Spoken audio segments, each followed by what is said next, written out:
Hi, this is Chelsea from Ref and Write. In this video, we will talk about hedging in academic writing.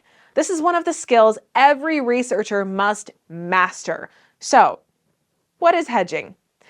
It is all about using cautious language to avoid sounding too arrogant and overconfident about your findings. Using hedging in your statements leaves room for doubt, invites further investigation, and keeps the conversation respectful among scholars in your field. Let's look at some examples to see hedging in action. Here, we are presenting the results of our study. The research proves that students use generative AI in more than 90% of their assignments. Well, that is a very bold claim. We are super confident and almost arrogant. Your reviewers and fellow researchers will not appreciate this tone. You need to soften your language a bit. Now, look at this version. The research suggests that students probably use generative AI in more than 90% of their assignments. Notice the difference. We have softened the statement by tweaking the language slightly. Instead of saying, I am 100% sure about my findings, we are saying, hey, this is what we found, but there's always a chance we might be wrong. This is called hedging. Let's look at some techniques to hedge your statements and make them sound less bold. One super simple trick to soften your claim is to avoid using strong verbs like proves, establishes, confirms, demonstrates, etc. Try using softer verbs like may be responsible for, seem to indicate, appear to show, to the best of our knowledge, etc. Another way to soften your claims is by using passive voice instead of active voice. Let me show you what I mean. Look at this statement. I believe that students use generative AI to write their papers. We are using active voice here, and it sounds like we are taking full responsibility for the statement. It is very direct and personal. Now, let's rewrite it in passive voice.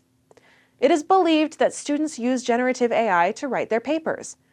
Notice the difference? In this version, we are kind of stepping back and distancing ourselves from the statement.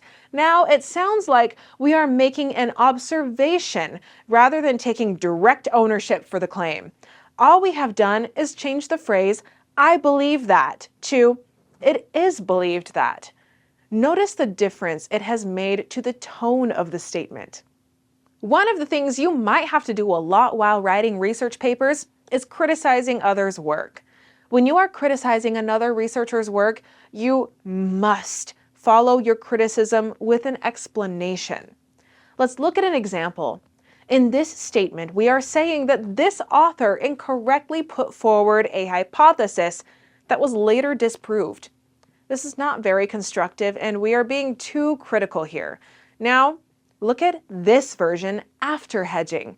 In this case, the criticism is constructive. We are acknowledging the author's efforts by saying that the author made a valuable contribution to the field. Then we point out the specific limitations of this work. This is how it should be done. As a researcher, every statement you make is open to scrutiny and criticism. You need to anticipate criticism and opposition to the statements you make, and use hedging techniques to protect yourself. Look at this statement.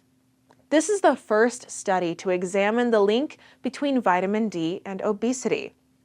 How can you be sure? There are millions of papers published every year.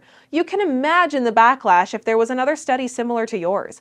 As a researcher, you can never be sure that you are the first to study something. But you can say that you are the first as far as you know. Look at this version.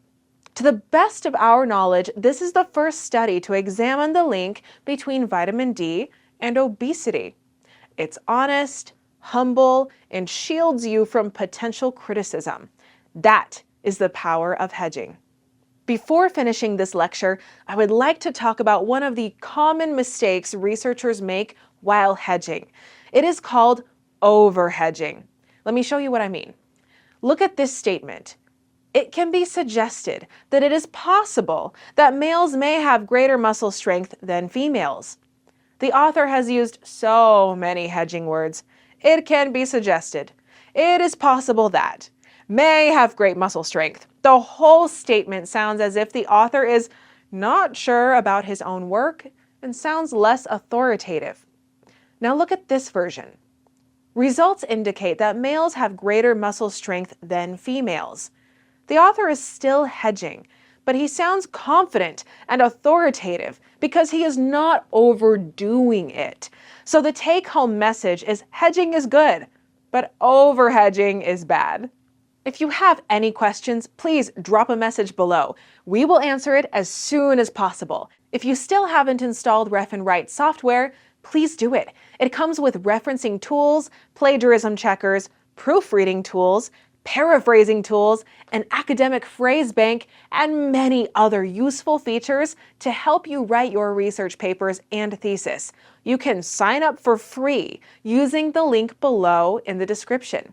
If you are interested in training courses on research and academic writing, please visit our Learning Academy on Udemy. You can find the link in the description below. Finally, please subscribe to our channel to get future updates. Bye for now.